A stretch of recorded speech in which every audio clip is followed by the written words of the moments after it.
Hello everyone, welcome back. இது வந்து பார்த்தீங்கன்னா ஒரு ஹேர் டை.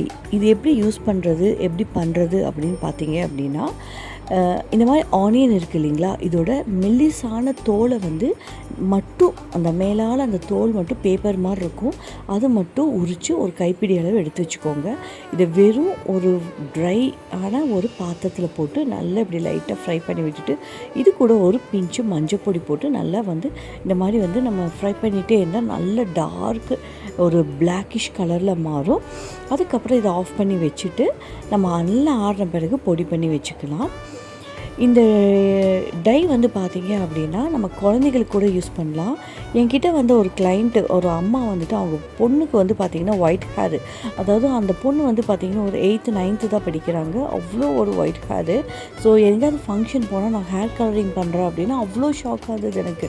எவ்வளோ கெமிக்கல் தெரியுங்களா அந்த ஹேர் கலரிங். ஸோ அந்த மாதிரி இருக்கிற குழந்தைகளுக்கு கூட நம்ம இந்த மாதிரி ஏதாவது அக்கேஷ்னலாக நம்ம இந்த மாதிரி போட்டு விடலாம். எந்த சைட் எஃபெக்ட்டும் வராது. தேவையாக இருக்கும்போது நம்ம ஒரு ஸ்பூன் எடுத்து அது கூட கொஞ்சம் கோகோனட் ஆயில் மிக்ஸ் பண்ணி இந்த மாதிரி நம்ம நல்லா மிக்ஸ் பண்ணிட்டீங்கன்னா இந்த மாதிரி உங்களுக்கு வந்து பேஸ்ட்டாக வரும். உங்களுக்கு எங்கே வேணுமோ நீங்கள் வந்து அப்ளை பண்ணிக்கலாம். ஸோ சைடு எஃபெக்டே இல்லாத ஒரு சூப்பரான ஹேர் டை இது. கண்டிப்பாக ட்ரை பண்ணி பாருங்கள். பாய்.